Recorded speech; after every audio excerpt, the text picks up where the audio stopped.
सूर्य देव का मिथुन राशि परिवर्तन 15 जून को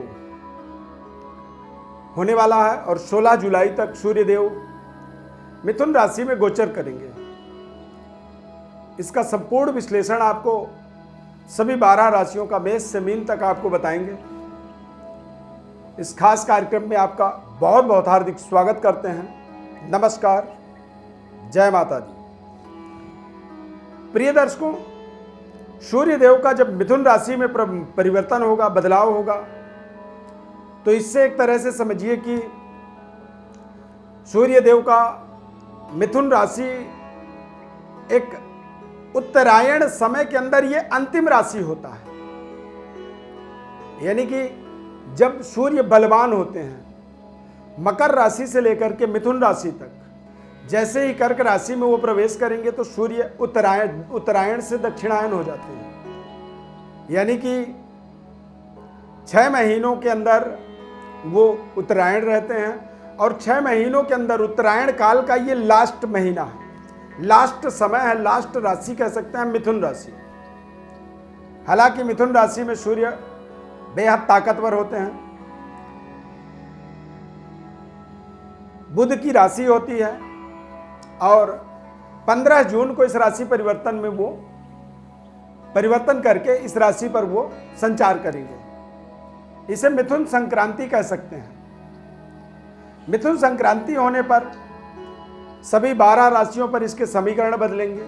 सूर्य ग्रह हमारे जीवन में दरअसल हमारे आत्मबल के कारक होते हैं, हमारी एनर्जी, ऊर्जा का एक, इन्हें आप मीटर कह सकते हैं। सूर्य का जब प्लेसमेंट हमारे जीवन में ठीक जाता है तो पूरे महीने आप समझें कि बड़े सकारात्मक तरीके से आप अपने जीवन के महत्वपूर्ण कार्यों को पूरा करते हैं।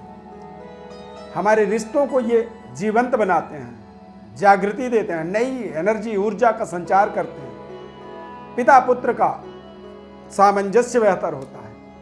और सूर्य देव जब बलवान होते हैं तो धर्म कार्यों पर हमारी रुचि बनती है। हम अपनी कल्याण की सोचते ही हैं, लेकिन अपने आसपास, अपने साथ में, अपने समाज की, अपने देश की कल्याण की भी एक कल्पना हम कर पाते हैं, चूंकि हमारा सूर्य बलवान है। सूर्य देव के बल से ही हमें हमारे जीवन में मंगल कार्यों का, संस्कारिक डेवलपमेंट की हमें ताकत मिलती है, ऊर्जा मिलती है। और जब हमारा आत्मबल बली होता है तभी हम अपने साथ साथ अपने आसपास के लोगों को भी एक सकारात्मक मार्गदर्शन दिखा पाते हैं, लोगों का सहयोग कर पाते हैं, हेल्प कर पाते हैं। और जब सूर्य हमारे कमजोर होते हैं तो हम स्वयं ही दूसरों के पास जो है ना दयनीय खड़े होते हैं, हाथ जोड़े कि भैया मुझे कुछ लाभ दे दो, मेरा कोई हेल्प कर दो, मेरा ये काम बना दो, क्योंकि सूर्य उस व्यक्ति का खराब है।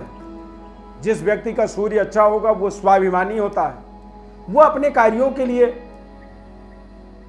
कॉन्फिडेंट होता है और अपने इष्ट पर भरोसा करता है, अपने संस्कार पर उसे पूरी कॉन्फिडेंस होता है और अपनी योग्यता पर वो आत्मबली रहता है। अपनी योग्यता पर उसे पूरा भरोसा होता है कि मैं कर सकता हूं।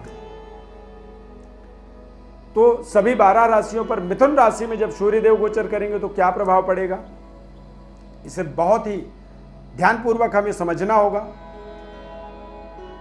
यदि YouTube पर हमारे कार्यक्रम को देख रहे हैं तो चैनल को आप सब्सक्राइब जरूर करें, और फेसबुक पर देख रहे हैं, फेसबुक पेज पर देख रहे हैं तो हमारे पेज को आप लाइक करें, ज़्यादा से ज़्यादा शेयर करें। आपसे ऐसा हमारा नम्र निवेदन है। अब सभी 12 राशियों का 15 जून से लेकर के 16 जुलाई तक कैसा प्रभाव पड़ेगा सूर्य की इस राशि परिवर्तन का। सूर्य देव दरअसल जब मिथुन राशि में जाएंगे तो मेष राशि पर इसका क्या प्रभाव पड़ेगा, यानी कि मेष राशि वालों के लिए पराक्रम में सूर्य का आगमन होगा। सूर्य देव की भाग्य पर दृष्टि होगी, यानी कि आपको ऐसे समय में पिता और पिता तुल्य लोगों का एक विशेष सानिध्य मिलेगा, आशीर्वाद मिलेगा। सरकार की आपके जीवन पर विशेष अनुकंपा होगी। सरकार की तरफ से जो रुकावटें थी वो दूर होंगी। पराक्रमी आप रहेंगे। सूर्यदेव 3rd भाव में, 3rd हाउस के अंदर बेहद शानदार परिणाम देते हैं। आप कुछ ऐसे पूरे महीने के अंदर, पूरे एक समय काल के अंदर, मिथुन राशि गोचर के अंदर आप कुछ ऐसा कार्य करने वाले हैं जिससे आपका संपूर्ण भाग्योदय होगा। सरकार के साथ अच्छे तालमेल बनेंगे। उच्च स्तरीय वर्ग का आपको आपके करियर पर, आपके कार्यक्षेत्र पर विशेष सहयोग मिलेगा। कारोबार व्यापार पर आप विशेष तरह की अपनी समृद्धि को स्थापित कर पाएंगे, अपनी इन्वेस्टमेंट को बढ़ा पाएंगे। गवर्नमेंट जॉब की अपॉर्चुनिटी भी यहाँ पर देख सकते हैं, या फिर आप विद्यार्थी हैं, पढ़ लिख करके अभी आप पहली बार जॉब की अपेक्षा रख रहे हैं, तो आपको कैंपस सिलेक्शन शानदार मिल सकता है। ये समय आपके लिए बेहद शानदार समय है। इस समय में आप अपनी 100% सकारात्मक फलों को प्राप्त कर पाएंगे। वृषभ राशि, वृषभ राशि वाले जातकों के लिए द्वितीयस्थ सूर्य होने के कारण से थोड़े से आपको अपने पारिवारिक तालमेल को बनाने की आवश्यकता रहेगी। अपने खान पान और अपने दिनचर्या पर विशेष ध्यान रखना होगा। इस समय में थोड़े से आई साइड से समस्या आपको महसूस होगी। आंखों से रिलेटेड आपको कुछ दिक्कतें आएंगी। आपका श्वास लेने की जो प्रक्रिया होती है उस पर थोड़ी सी दिक्कत रहेगी, और पित्त विकृति इस समय में बन सकती है, जिसके कारण से आप चिड़चिड़े रह सकते हैं, मानसिक तनाव का सामना कर सकते हैं, और परिवार के अंदर कलह क्लेश तू मैं वाली परिस्थिति बन सकती है। धन को लेकर के थोड़ा सा तनाव आपको महसूस होगा, धन को लेकर के आप चिंता महसूस करेंगे, अपने व्यवस्थाओं को लेकर के चिंतित रहेंगे। तो ऐसे तमाम चिंताओं से मुक्त होने के लिए आपको भगवान सूर्य की अगले 1 महीने तक बेहद शानदार तरीके से उपासना करनी चाहिए। आदित्य हृदय स्तोत्र का पाठ करें, गायत्री मंत्र का जप कर सकते हैं, और सूर्य देव को जल जरूर अर्पित आपको करना चाहिए। मिथुन राशि, मिथुन राशि वाले जातकों के लिए सूर्य देव का मिथुन राशि में गोचर होना यह अपने आप में बेहद शानदार है। इसके प्रारंभिक समय जरूर थोड़े से आपको मानसिक संतप्तता देंगे, लेकिन जो 1/2 बचा हुआ आगे का जो समय होगा, यानी कि जो जुलाई में 16 जुलाई तक, यानी कि 1 जुलाई से 16 जुलाई तक जो सूर्यदेव मिथुन राशि के होंगे, ये आपको बेहद शानदार तरीके से सफलता देंगे। नए पद प्रतिष्ठाओं से आपको जोड़ेंगे, नए तरीके की व्यवस्था को आप अपने जीवन में प्राप्त करेंगे। सरकार का विशेष सानिध्य मिलेगा। पैतृक विरासत के अंदर कुछ बड़ी जिम्मेदारियां मिल सकती हैं, बड़ी प्रमोशन की भी आप यहां पर कल्पना कर सकते हैं, और वेतन वृद्धि, आर्थिक उन्नति और तमाम तरह की व्यवस्थाओं को आप यहां पर स्थापित कर सकते हैं। देश विदेश में जाकर के नौकरी को भी यहां पर आप प्राप्त करने में शानदार सफलता प्राप्त करेंगे। ये समय आपके लिए बेहद शानदार है, लेकिन पहला 15 दिन थोड़ा सा मेहनत है, और उसके बाद वाला जो 15 दिन है ये आपके लिए बेहद शानदार समय साबित होगा। कर्क राशि, कर्क राशि वाले जातकों के लिए द्वादश भाव में सूर्य का आगमन होगा। द्वादश भाव में जब सूर्य आते हैं तो कई बार सरकार के साथ समन्वय थोड़ी सी खराब होती है, संबंधों में थोड़ी सी कमी आती है, और स्वास्थ्य वाइज देखा जाए तो थोड़ी सी वीकनेस, आंखों से रिलेटेड समस्याएं बनती हैं, और पित्त विकार होता है। पित्त विकृति के कारण से खान पान का सही तरीके से हजम ना हो पाना, हमारी हाजमा थोड़ा सा खराब होता है, और इन सभी चीज़ों के कारण से ही चिड़चिड़ापन दिमाग में बन जाता है, जिसके कारण आप अपनी सही तरीके की वास्तविकता को, अपने प्रोजेक्टों को, अपने बातचीत को सही तरीके से सामने वाले के पास नहीं रख पाते हैं। यह हमारे जीवन में एक समस्या बनती है। अति व्यय का हमें कुछ सामना करना पड़ता है, और कई बार हमें सरकार के साथ या उच्च स्तरीय वर्ग के साथ हमारे संबंध खराब होते हैं। तो कर्क राशि वालों को थोड़ा सा बच करके सावधानी पूर्वक समय को व्यतीत करना चाहिए। बेहतर तरीके से अपने समय को इस्तेमाल करने के लिए सूर्य देव की उपासना करनी चाहिए। आदित्य हृदय स्तोत्र का पाठ आपको अवश्य पूरे 1 माह तक लगातार करना चाहिए। इससे आप तमाम अपने जीवन में विकृतियों से, अपने तमाम परेशानियों से अपने आप को बचा पाते हैं। सिंह राशि, सिंह राशि वाले जातकों के लिए सूर्य का लाभ स्थान पर आगमन,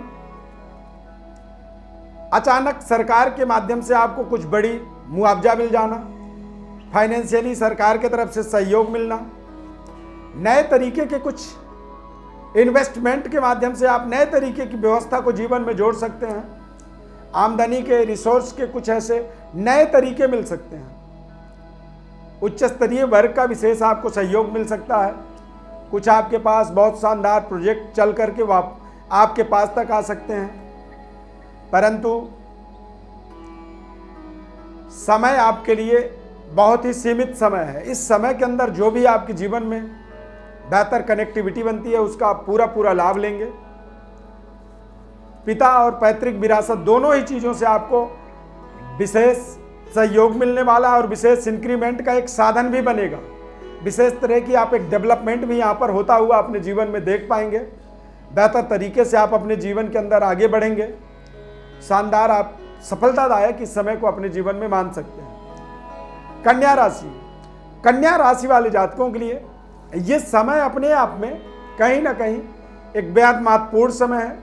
इस समय अवधि के अंदर आप देखेंगे कि आप बेहतर तरीके से अपने जीवन की व्यवस्थाओं को, अपने जीवन की कनेक्टिविटी को और अपने कार्य क्षेत्र के अंदर डेवलपमेंट के तमाम कई ऐसी योजनाओं को इस समय में एक्टिवेट करेंगे। इस समय अवधि के अंदर पिता तुल्य लोग जो होते हैं उनसे आपको पूरी सहयोग मिलने वाला है। सरकार के साथ उच्च स्तरीय एडमिनिस्ट्रेटिव आपको पूरा हेल्प करेगा और तमाम ऐसे आपके जो प्रोजेक्ट में रुकावट बन रहे थे वो लोग आपके जीवन से बहुत दूर चले जाएंगे। आपके प्रोजेक्टों से वो दूर हट जाएंगे, जिससे आपकी वो रुकावट आपके जीवन से दूर हो जाएगा। सूर्यदेव का ये राशि परिवर्तन कन्या राशि वालों के लिए बेहद शानदार, लाभदायक और सफलताप्रद दिग्बली सूर्य आपको आपके जीवन में नए व्यवस्था को स्थापित करने का एक शानदार अवसर प्रदान करेंगे। तुला राशि, तुला राशि वाले जातकों के लिए सूर्यदेव का भाग्य में आगमन होना। इस समयावधि के अंदर आप देखेंगे कि तमाम तरह के आपके मानसिक परिवर्तन, बदलाव। भाग्य में सूर्य के आगमन का मतलब होता है कि आप थोड़े से धर्म का अपने जीवन में विस्तार करने की कोशिश करेंगे और कई बार आपको लगेगा कि आप तमाम तरह की व्यवस्थाओं को सुदृढ़ बनाने के लिए तमाम प्रयास कर रहे हैं, मेहनत कर रहे हैं, हार्ड वर्क कर रहे हैं, लेकिन फिर भी कुछ ना कुछ असंतुष्टि का एक भाव बना हुआ है। भाग्य के अंदर एक उम्मीदों के अनुसार यदि भाग्य में आपको ना मिल पाए, सफलता ना मिले, तो कई बार वहां पर जीवन में थोड़ी सी असंतुष्टि बनती है। इस पूरे मिथुन गोचर काल सूर्य का जब रहेगा, यानी कि 15 जून से 16 जुलाई तक, आपको बहुत सावधानी पूर्वक अपने जीवन के अथक प्रयासों को करना है। लाभेश होकर के सूर्यदेव भाग्य में गोचर करेंगे तो कहीं ना कहीं भाग्य में कोई कमी ना हो, पूरी जागृति से और तय समय पर अपने कार्यों को पूरा आप करते चले जाएं, तभी आप एक बड़ी सफलता की कल्पना कर सकते हैं। वृश्चिक राशि, वृश्चिक राशि वाले जातकों के जीवन में सूर्यदेव का मिथुन राशि में आगमन, यानी अष्टम भाव में। वृश्चिक राशि के जातकों के लिए सूर्यदेव दशम भाव, कैरियर, कार्य क्षेत्र के स्वामी होकर के अष्टम भाव में जाते हैं। सूर्य बुध का योग बनेगा। अष्टम भाव में सूर्य के जाने से सूर्य और चंद्रमा ही एक ऐसे ग्रह हैं जिनको अष्टमेश षष्ठेश कोई दोष नहीं होता। यानी कि आप देखेंगे कि अचानक कुछ महत्वपूर्ण बड़े परिवर्तन, बदलाव की योग बन रहे हैं। देश विदेश यात्राओं के भी यहाँ पर संयोग बनता हुआ देख सकते हैं, या फिर विदेशों से आपको धन लाभ हो सकता है।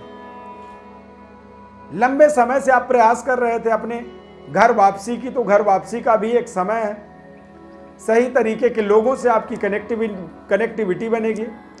नए समृद्धि से जुड़ने का यहाँ पर आपको जरूर अवसर मिलेगा। और ये समय अवधि जो है, थोड़े से पिता के सेहत स्वास्थ्य का आपको विशेष केयर करना जरूरी रहेगा। इस समय अवधि के अंदर देखा जाए तो अपने करियर के लिए आप बिल्कुल जागरूक रहें। पारिवारिक जीवन आपका शानदार रहेगा। व्यापारिक व्यवस्था को आपको सुदृढ़ बनाना है। राजनीतिक करियर में हैं तो बेहतर आप परफॉर्म कर पाएंगे। यदि आप स्पोर्ट्स पर्सनालिटी हैं, खिलाड़ी हैं, खेल जगत से जुड़े हुए हैं, तो थोड़ा सा सरकार के साथ आपके डिस्प्यूट सामने दिखेंगे। उच्च स्तरीय वर्ग का आपको सहयोग का अभाव मिलेगा, तो थोड़ा सा वहाँ पर भी संतुष्टि आप रखें, धैर्य रखें, इंतजार करें, सफलता जरूर मिलेगी। धनु राशि, धनु राशि वाले जातकों के लिए भाग्य के स्वामी होकर के सूर्यदेव मिथुन राशि में जब आएंगे, यानी सप्तम भाव में आएंगे, तो व्यापारिक नए तरीके की डेवलपमेंट यहाँ पर देख सकते हैं।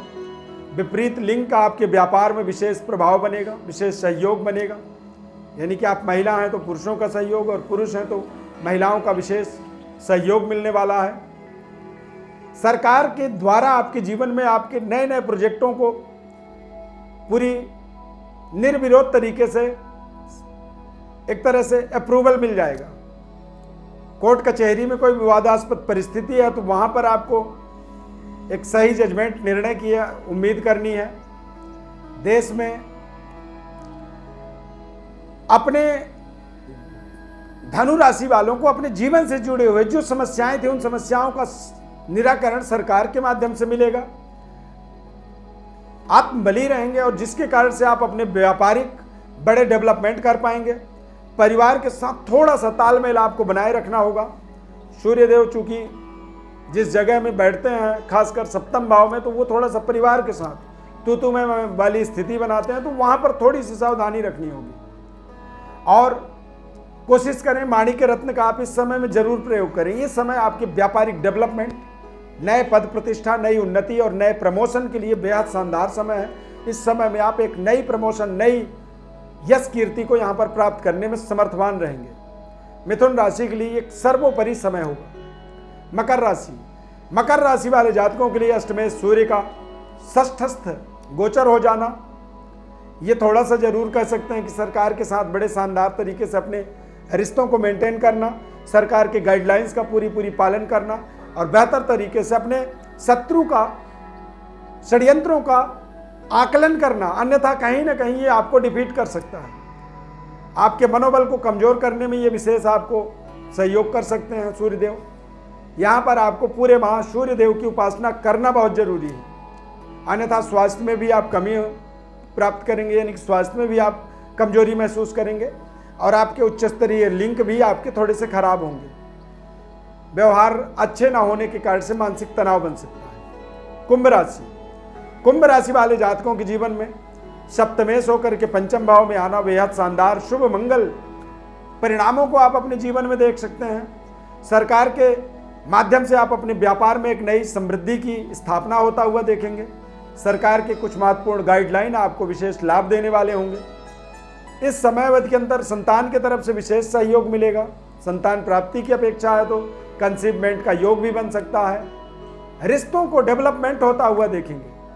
सूर्य का पंचम भाव में होने का मतलब होता है कि पुत्र के द्वारा, संतान के द्वारा कुछ महत्वपूर्ण जजमेंट, निर्णय आपके जीवन में आने वाला है, जो आपके जीवन को विशेष मंगल कार्यों में, भाग्योदय में सहयोग करने वाला है। मीन राशि, मीन राशि वाले जातकों के लिए सूर्यदेव का चतुर्थ भाव में आगमन होना, भूमि, भवन, बैंक बैलेंस, इन चीजों से रिलेटेड आपको बेहतर सफलता मिलेगी। पिता और पैतृक विरासत का एक डेवलपमेंट आप कर पाएंगे। यहां पर आप देखेंगे कि आपकी व्यवस्थाएं जो है निरंतर बढ़ती चली जा रही हैं, सुदृढ़ हो रही हैं। आप नए तरीके की वातावरण को, नए तरीके की व्यवस्थाओं को अपने जीवन में स्थापित करने में विशेष आपको सरकार के माध्यम से सहयोग मिल रहा है। और तमाम तरह के आपके जीवन के जो रुकावटें थी वो रुकावट कहीं ना कहीं अब यहाँ पर दूर हो रहे हैं। बेहतर डेवलपमेंट आप अपने जीवन का कर पा रहे हैं। प्रिय दर्शकों, सूर्यदेव का यह राशि परिवर्तन आपके जन्म राशि के आधार पर आपको हमने बताया है। गोचर ग्रह की विशेष विश्लेषण आप चाहते हैं, अपने जन्मकालिक ग्रह स्थिति का विश्लेषण चाहते हैं, या फिर अपने जीवन के महत्वपूर्ण सवालों का जवाब चाहते हैं, तो आप हमारे साथ सीधे जुड़े। हमारे डिस्क्रिप्शन बॉक्स पर एस्ट्रो अरविंद नाम का एक एप्लीकेशन है, उसे आप अपने मोबाइल पर, अपने सिस्टम पर डाउनलोड कर लें और उसके माध्यम से आप हमारे साथ जुड़ सकते हैं। एक समय, टाइम टेबल फिक्स कर सकते हैं, फेस टू फेस बात कर सकते हैं। तमाम तरह की आपको वहां पर हमसे जुड़ने से संबंधित आपको जानकारी मिल जाएगी। बस आपसे निवेदन है कि चैनल को यदि आप YouTube पर देख रहे हैं तो सब्सक्राइब जरूर करें। यदि आप हमारे फेसबुक पेज पर देख रहे हैं तो पेज को लाइक जरूर करें। बहुत अच्छे तरीके से आपका रिस्पॉन्स हमें मिल रहा है और इस सकारात्मक सहयोग के लिए सदैव आभारी रहेंगे। बहुत बहुत धन्यवाद। जय सूर्यदेव।